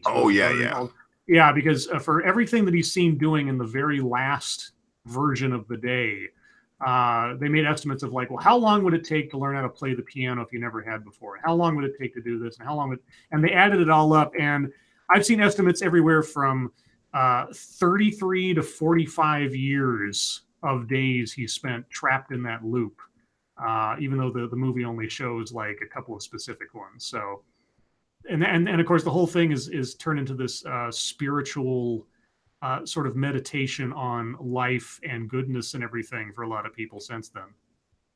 Well, our very own Satsu just recently watched Groundhog's Day. First time? Yeah. Yeah, I saw it a couple months ago. It was a pretty inspirational movie. I liked it, but I didn't like. I told Monkey I didn't like the ending. Why is that? Because I don't think he deserved it. Oh, okay. Yeah, Even though he redeemed himself a million times over by then. I don't think so. Well, I think as a person, I think he came out to be a better person, but he shouldn't have got the girl after what he did to her. Oh, okay. Yeah, I don't think so. He should have lost that opportunity. Because that was some shit. After I seen that part, I'm like, he better not fucking get her after that. Well, he never did anything really horrible, did he? What the fuck was it? I'm trying to relive that part or whatever. Oh, when he was trying to when he kept doing the same thing over and over and kept failing or whatever to get with her, and he forced himself on her or some shit like that. Well, she pushed him off. He didn't rape her. Still, man, I'm just. I get you. Fucking no. But I fucking love that movie, and so when I saw this Groundhog sequel, I'm like, what the hell? And real quick, add a donation. Come on. Thank you, Geodes. I thought the sequel to Groundhog's Day was going to be Scribe being interrupted over and over again by Monkey. No, that'll be the episode where Drunkle and Ghastly are on here at the same time. Oh, yeah. But anyway, that was annoying to me. But more annoying was I actually read a headline this morning that said, Punxsutawney Phil didn't see a shadow, predicting a shorter winter. And then it actually said, but don't count on it. Right. Yeah, I saw that too. I was like, well, then what's the point of having this tradition, really? Come on. Who the fuck actually? It's like, oh, you know what? I'm gonna start wearing my shorts as soon as Punxsutawney Phil says it's okay to. Right. And also, why shit on the fucking fun of the tradition by saying, yeah, sure, but this isn't actually real. Like, yeah, we know that's the point, for God's sakes. Yeah, most of the other fucketry I got onto today was about what's his nuts, Northam, because there was a lot of that. Guys, they did release new footage of the people who hit Smollett or whatever his name is. Did they? Yeah. Oh. So you can see the pictures. Scribe's not looking at the screen. No, I thought you were talking. I saw this earlier. I thought you were talking about a real thing that happened. This is real. What are you talking about? Yeah, I saw that. I actually tagged you guys in that earlier. Yeah, I saw. Yeah, that's what I thought, yeah. I thought it was funny, but at the same time, I thought Monkey was being serious for a second. Stupid me. No, actually, I had a question because this was something that did come up on the Twitter machine. Some dude named Nate talks to you. I don't know who the fuck he is. I actually saw this because of Sofane, but the original post says, to any YouTubers, what is the biggest false assumption someone has made about you? Oh, yeah. For me, it's probably being accused of being an alt-right figurehead, even though most of my political views are centered left. So I was wondering, what are the biggest false assumptions people have made about you guys? If you want, I'll start. And this is absolutely serious. The biggest false assumption people have made about me is that I'm black. Really? Yeah. Huh. And it's not a bad thing. It's just, I'm just surprised is all. Especially as white as I am. And the fact that I mentioned that I'm a honky quite a bit. There's still people who hear my voice and they're like, that's black voice. So it is weird to me that so many people are like, well, he must be black. Do you guys have any? I don't know. Like most of mine are just like from people who assume that I'm supposed to be a certain type of way because I'm black.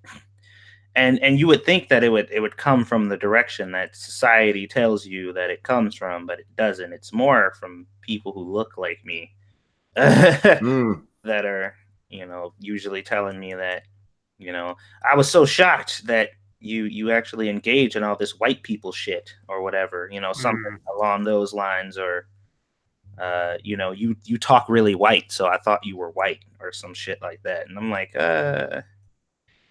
So Monkey and Satsu deal with a lot of racial confusion. We do. Yeah, people think I'm white and people think he's black. I guess I have one. I have one that's serious in the sense that it's, really kind of bewildering to me, and one that's not so serious. The not so serious one is that I actually get angry with all the interruptions and things. I mean, don't get me wrong. Yeah. I can be irritated. It's true. I can be irritated, but it's nothing that lasts. I don't hold it against anybody or anything for very long or whatever. It's also part of melodrama. That's the one thing too, is that people don't understand. And I don't hold it against them because, I take it as a compliment that I, do such a good acting job, I guess.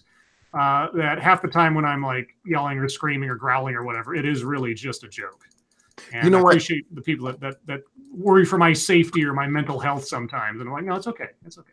You can actually, if you don't believe him, if you go back to our first episodes when SDA was first on, you could hear when he was actually really annoyed, getting interrupted.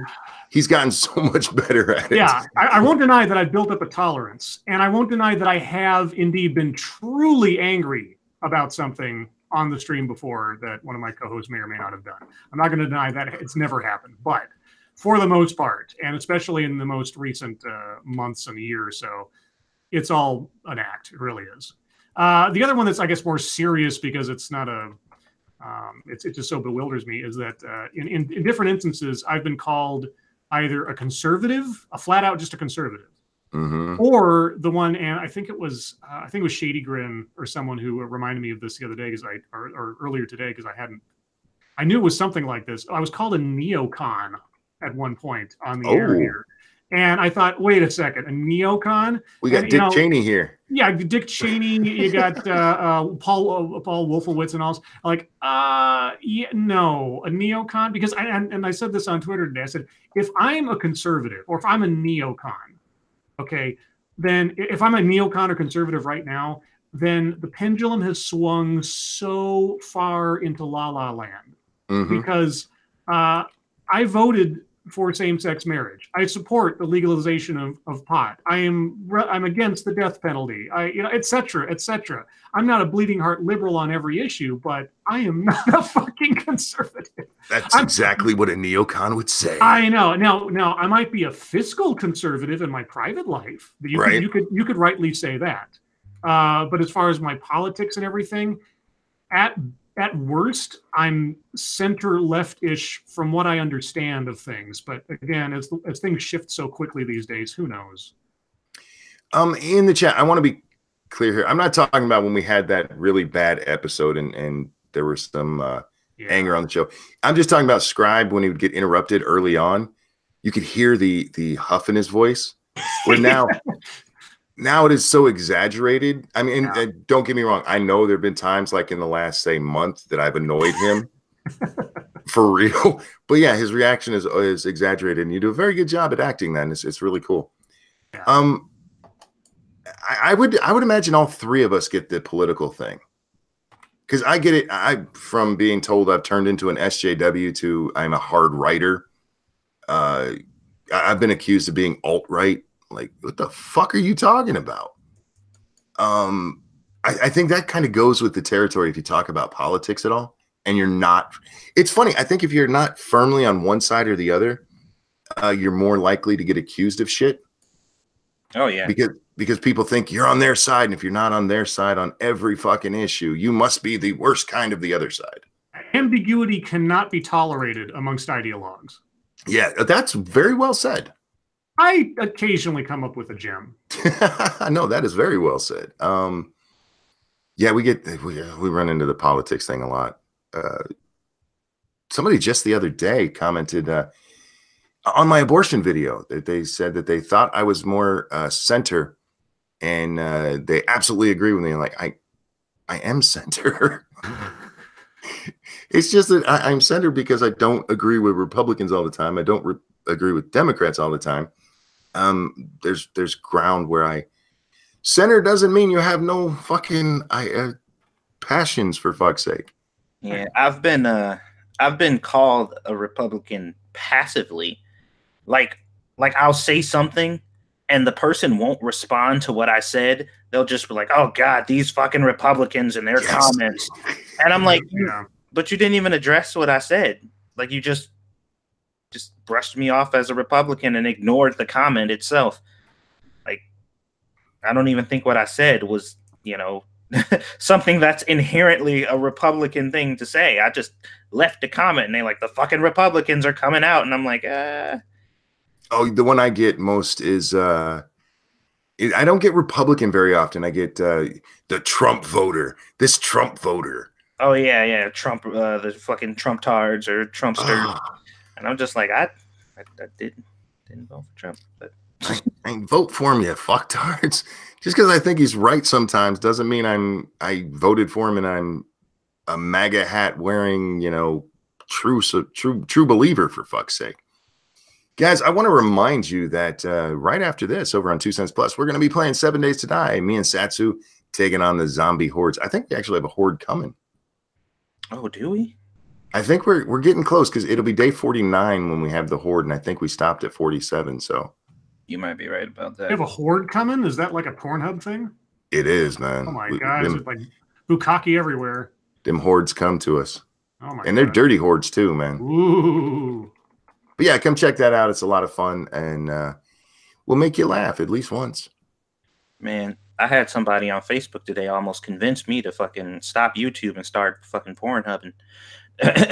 Really? Yeah, they were telling me that they dated a chick who, you know, like that was a part of their relationship stipulations. And she was like, you know, I solo cam, you know, and if we're gonna be together, you have to be willing to like fuck on camera and consent to me uploading it, you know. And he was telling me how much money she made. And he was like, dude, she'd make like upwards of $3,000 to $5,000 a month. Yeah. If you have a woman willing to show her pooter and do things with it, yeah, you can make a lot of money. I already know what your channel name needs to be then. All right, I already know what your channel name needs to be then. Oh, yeah. What's that? Coat them walls. Coat them walls. Coating the walls. Chat, it is now your time. Questions, comments, concerns, compliments, conditions, neocons, coronations. Throw them into chat now, and we will do our best to answer them, address them, pay attention to them. No promises. Ragnock says Twitch. Twitch isn't as good because you can't show the good bits. 2 Cents Plus. 2 Cents Plus. Toasted says, "Is it weird that I find Tulsi Gabbard hot? No, she's a beautiful woman. Will the governor of Virginia kiss Jesse Jackson's ass and try to do all this forgiveness shit? No, if he does the smart thing and step down, he'll just go away. He might attempt to reach out to like the Black Caucus and try to want to sit down with them to discuss it. And if they agree to do it, which they may, just for the sake of it, they'll come out of that meeting going like, we encouraged him to resign. And we'll see what he says after that. They gonna fucking they gonna Pelosi his ass. Let's see. Should I attempt to write a blurb for Scribbles to read? I mean, that's up to you, Ryan. America. Monkey, your black face was really gorilla face. Satsu, you have been called Republicoon. Have you been called Republicoon? I don't think so. No. That's a new one. I never heard that before. That's actually. Brambles is asking us stuff. This is one we've been asked before, and we haven't been asked in a long time, so we're going to do it. What popular movie do you guys think is overrated? Silence of the Lambs. That movie blows. Yeah, well, you can be wrong. It's fine. I may be wrong. That is entirely my opinion, but that movie sucks. Go ahead. Titanic. Let's watch that movie today. Titanic was great. Titanic sucks. It's so that movie was boring as fuck. It's just bad. The dialogue is cheese as fuck. The whole thing is just so overblown and whoa.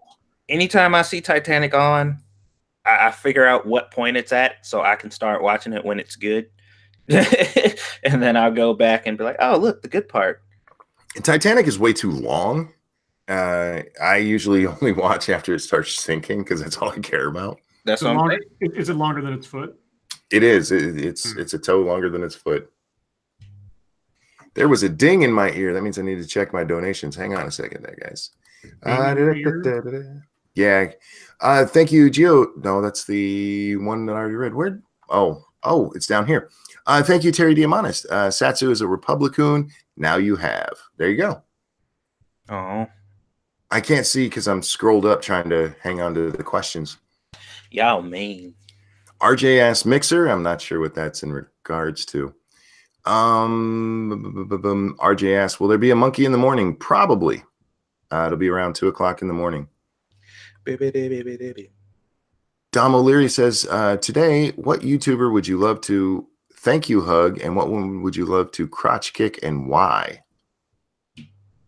Honestly, I would love to still thank you hug Bearing, because without him, I'm not here as big as I have gotten in this little corner of mine.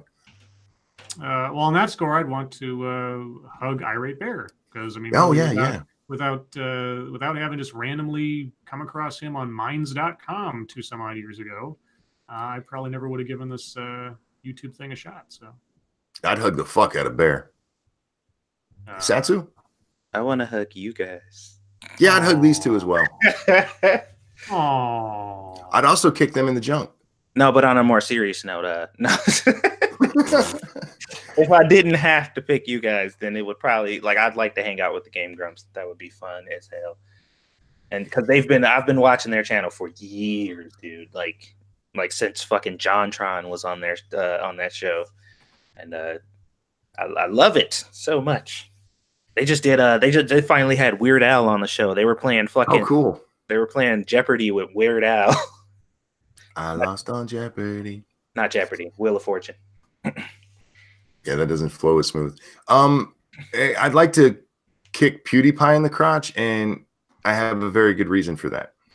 I think he'd make a video about it, and I'd get a lot of publicity. Yeah. Well, apparently, fucking million lookalikes. Oh, shit. Michael, thank you so much. Payday, motherfuckers.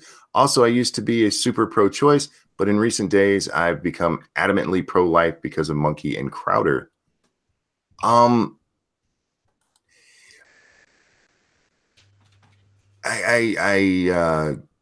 can't believe you put me in that I had anything to do with you as much as Crowder would. I think Crowder is funny, and I don't know how smart he is, but he's well researched most of the time. So damn. Thank you for the donation, but also thank you for. It's weird when people tell me I changed their mind. Well, I mean. That is a side effect of the things that we do here. Well, it's part of what I want to do, but I'm just some dude sitting here like nobody's gonna give a fuck what I say. I'm a dude with a monkey avatar who talks about his dick a lot. You know, that's another misconception that a lot of people get, is that I'm actually like a pro-lifer. And I'm like, I don't really fit too neatly into either section, but I'm much more pro-choice than pro-life. But I still think very poorly of you. Like if you're just left and right, you're still a fucking piece of shit. I give you your right to be a fucking piece of shit, but you know, I lean more on the, you know, you have the right to do it. But fuck you. Scribe Light, what if he took the photo if he wasn't in it? Are you talking about Northam? If he was the one who took the photo? That's the only photo I know we've really talked about. Oh, that's a good one. Oh, and again, Michael, thank you. Crowder is funny, but Monkey is my idol. You gonna make this old bastard cry.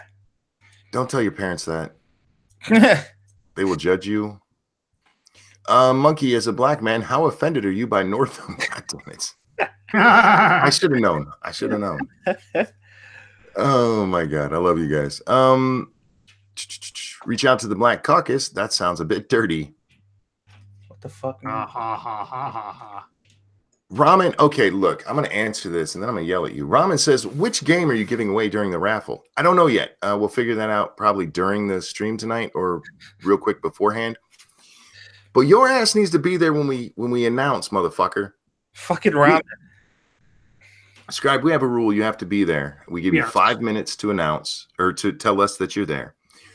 Twice now, this motherfucker has won, and we've had to give it to someone else. Maybe he's intentionally missing it, so you'll give it away to somebody that's more deserving.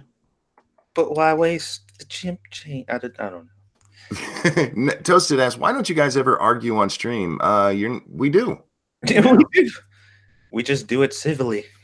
We don't hate each other, so it's not yelling. And me and Scribe have actually gotten, I wouldn't say yelling at each other, but passionate. Yeah, we've had disagreements, but you know, I don't come in here trying to be combative. I don't think any of us really do. Yeah, No. I might one time when you guys that one time that I was there, you guys was like going back. I'm just like, you know what? I'm just going back up. Well, like Scribe said, we don't come in here to be combative. The times it's happened, it's been very. It's weird to say this, but very organic. Yeah. Because this is a conversation. There's a couple of friends sitting around talking about the fucking news and me talking about my dick. Yeah, and honestly, I know that we have. I don't even remember what it was we were arguing about because we just let it go. I mean, do the whole Frozen thing. Let it go. Let it go. It happens. It's over with, and we move on. So, Faithless says, "Why is that smart?" He's talking about Northam stepping down. He has no future in politics. He might as well get paid for the rest of his term, then go away. Yeah. That's assuming he gets to fill out the rest of his term. Right. I don't know the Virginia Constitution well enough to know what their qualifications are for a recall or a vote of no confidence or whatever they use. Monkey, have you ever played The Long Dark? I have not. Lords of Night, can you say at least one good thing about The Last Jedi? It ended. One good thing about The Last Jedi. Honestly, I don't. There's really not one redeeming thing about it because none of it makes any sense to the lore and does a disservice to nearly every character presented, honestly. But you like Jedi, don't you? That had nothing to do with actual Jedi. Well, I mean, it's in the name. Yeah, no, it doesn't work. Sorry. Oh, Some of the special fly. effects were interesting. Uh, I mean, they're not the best. I mean, I'm trying to be nice here, and I really did not like that movie. Scribe, they said try. Honestly, I'm thinking about it, and it's like there's nothing about that movie that really made me impressed or happy or I thought was cool or anything because from the first mom joke, the whole thing was downhill. I mean, really, a mom insult was like the opener for that movie for me, and I was like, no. BG says, Scribe, Ranting Monkey, Satsu, overrated director. Ian Johnson. Nice. I mean, coming off the Tales of the Last Jedi question, sorry. You got one? I don't know fucking directors by name well enough to call them bad. I'm with that. I mentioned this on a stream the other day. I don't pay attention to directors very often. And even when I do, I've never watched a movie and went, man, that was a great Spielberg film. It's either that was a good film or it wasn't. And I don't really pay attention to directors. Yeah. Do you like Fortnite? My brother's addicted to it. I really don't. Yeah, I like Battle Royale. I like the game style when I'm playing with other people. But Fortnite is not a shooter to me. It is a building simulator with a gun mechanic in it. And not a very good gun mechanic. Yeah. Give me Counter-Strike any day. Yeah, I'm good on that. I like PUBG. PUBG was fun. Blackout is fun on Call of Duty. That's fun. But that building shit in Fortnite it ruins it for me because that becomes the focus. Like that's what you have to be good at in order to play Fortnite. Shooting, that shit don't matter really. You just got to be able to erect a fucking mountain in 3 seconds, or the other person can. And I'm just like, I'm not interested in that shit at all. I just want to fucking shoot motherfuckers. Ebony says, Scribe, what are you wearing? Jeans, a t-shirt, and my fuzzy robe. I don't know. You don't know what you're wearing? Well, I mean, that's about as exciting as it gets, I guess, if you want to know what I'm wearing. Chadwick says, I finally got my mother-in-law to leave my house. Congrats. Well, yay! Look, when you have other people living in your house, especially extended family like that. Yeah, that's true. That's true. I don't even have to deal with no in-laws whatsoever because Squishy does not associate with literally almost any of her family. So I'm just like, that's nice. I love my in-laws, I do, but they lived with us for a while, and at the end, I fucking blew up and lost it. You can't live with people who like you live with your wife, you accept, you know, idiosyncrasies and things that just drive you nuts. When it's somebody who's just kind of hanging out in your house, like, get the fuck out of my house. Just go. Are you planning to play Ready or Not? I don't even know what that is. Satsu, do you know what Ready or Not is? Does not ring a bell. Monkey talk about in-laws. I've had actual family members stay with me, and I'm just like, could you like not do what you're doing now? Well, see, like if it was my brother or my dad who stayed with us, I would just tell him like, stop it. But when it's your in-law, I mean, yeah, it's a little harder. It is, yeah. It's a little more difficult. Toast says, do you think being beautiful will help Gabbard in the primary? No, nothing's going to help her in the primary. She's too unknown, and there's too many big names in there. That's just reality, y'all. Let's see.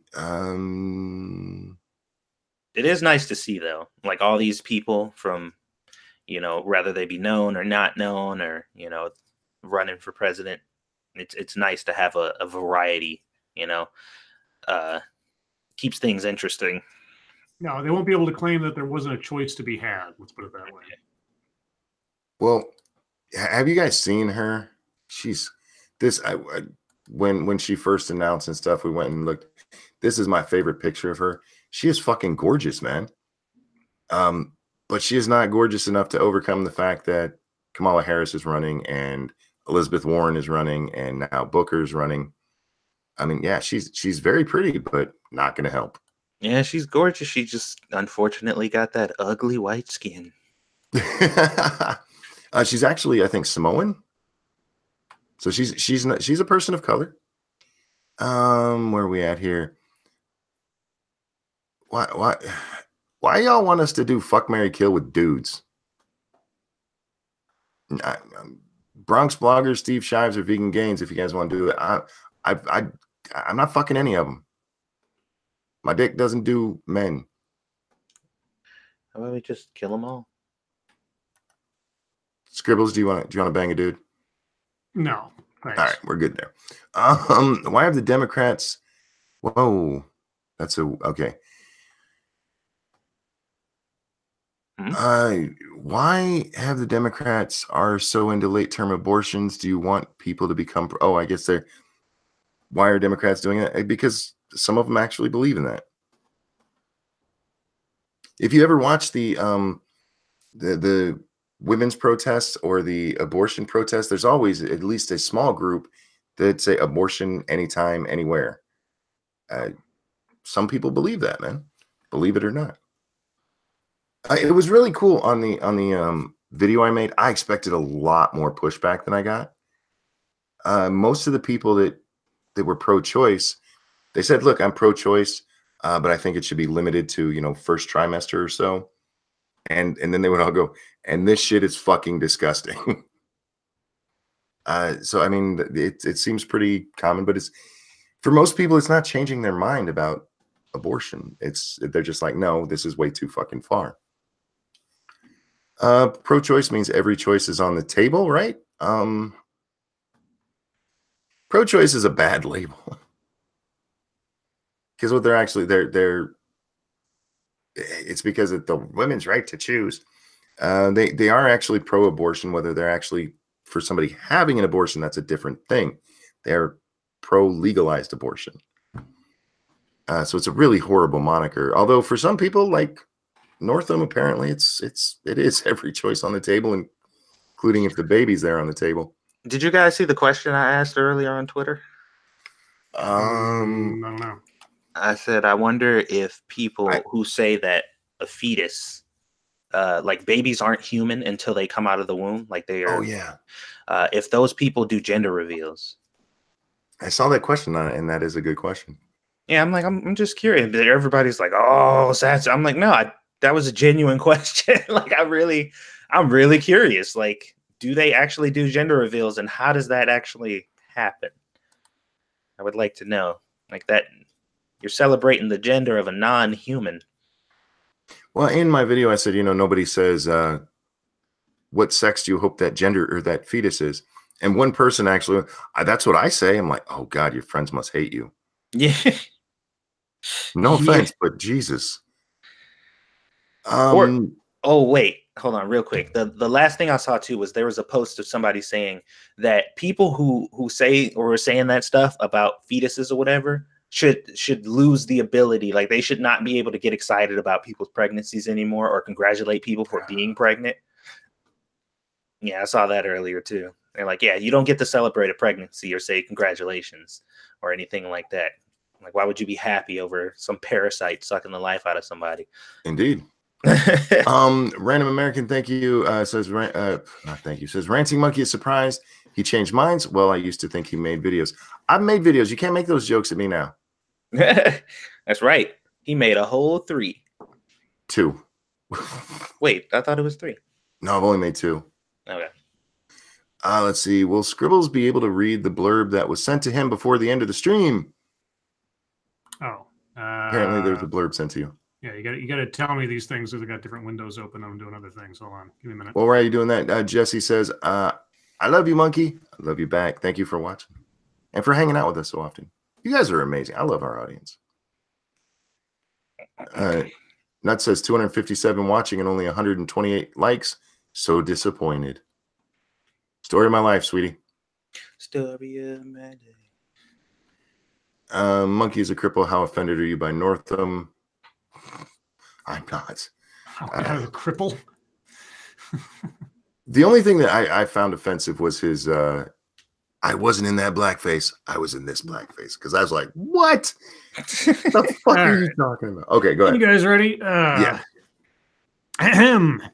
Tonight on the 2 Cents Plus channel, Weeb 2 Broke has tied the Gimp Chimp up and thrown him in a hole under their base. Will our intrepid and crippled simian protagonist be able to escape? Will Weeb 2 Broke be able to repair their base after the Gimp Chimp's tantrum? Will Bobby the Blow-Up Horse return the Gimp Chimp's bike? Will Squishtron abduct Weeb 2 Broke before the end of the stream for D time? Tune in to find out. When did Monkey become the protagonist? That was a whole bunch of... Wow, okay. When the fuck did Monkey become the protagonist? You ain't tying me up. Forrest asked, did you see Campbell's donations on Breakfast with Bear? They were great. I did not. I wasn't watching Breakfast with Bear today. But Campbell likes to make a lot of racist ones.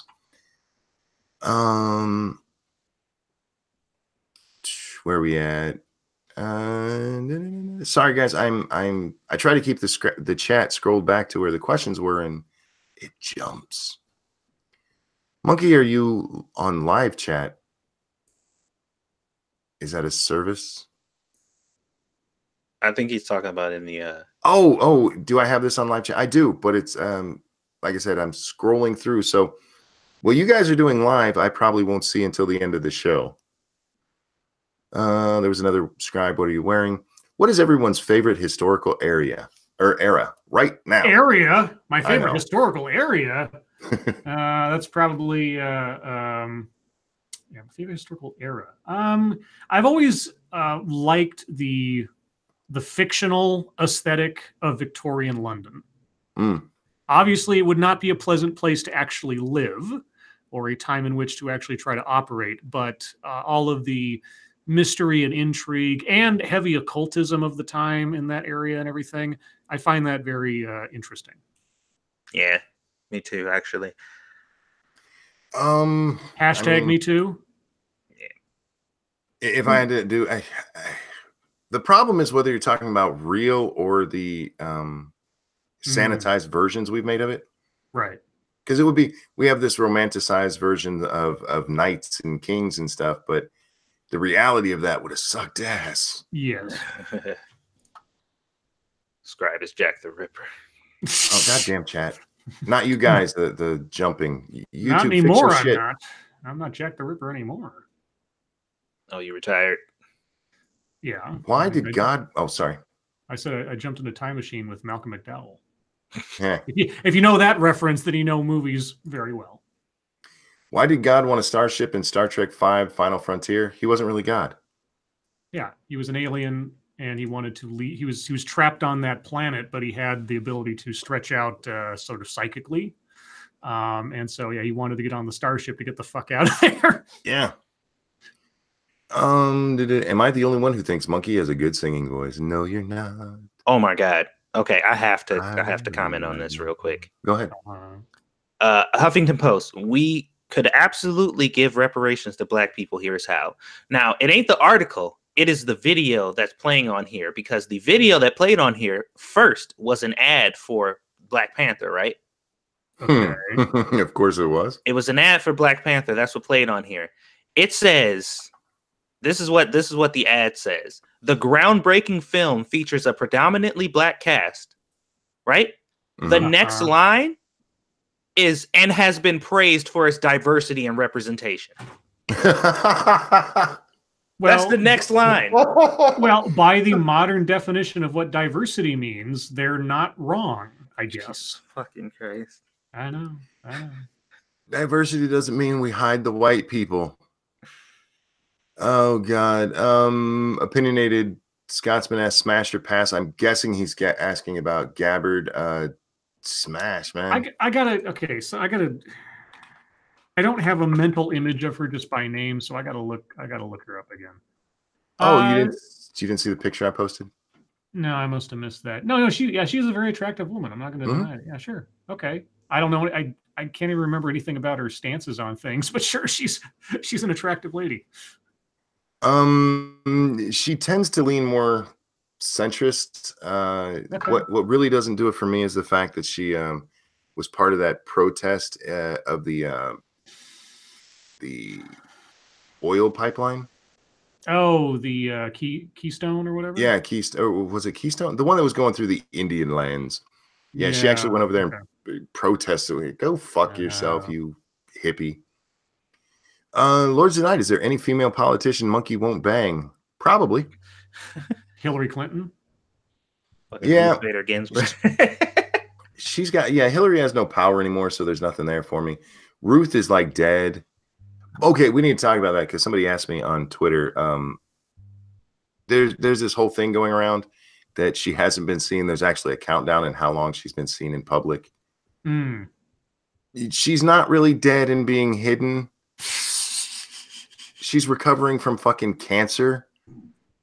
It is a joke. It's a funny joke, but yeah.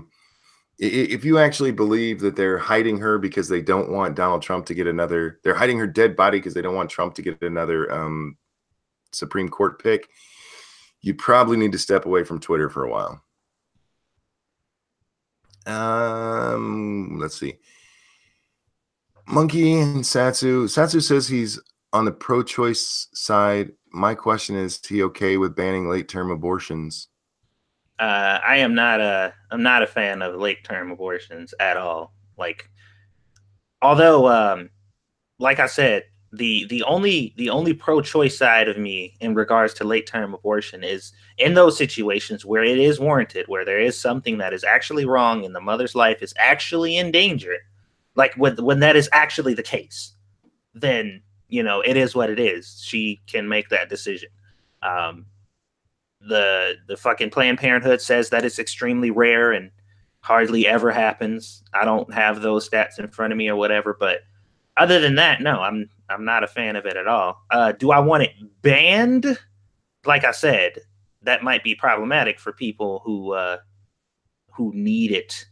You know what I mean? Like if it's like, yeah, well, you're gonna die if you have this baby, most likely. So you don't have a choice. Good luck. I think that's kind of fucked up. So I don't think I would call for it to be banned, but it definitely needs to be under the same type of strict regulation that abortion is under right now, or at least what people perceive it to be under. Well, that's why they're freaking the fuck out. That's how it is in most states right now. Right. Very, very rare. But yeah, they're expanding it. Data, I'm gonna read this, and you hit me right in the ego, man. Monkey, you may not be smart, you may not be well read, you may not be funny, But chat's been lurking around since the beginning, as Vinny said in My Blue Heaven, we got you. Oh. He said I wasn't funny. Oh. That ain't right. Well, I there's am that. funny. You're funny looking. Oh, damn.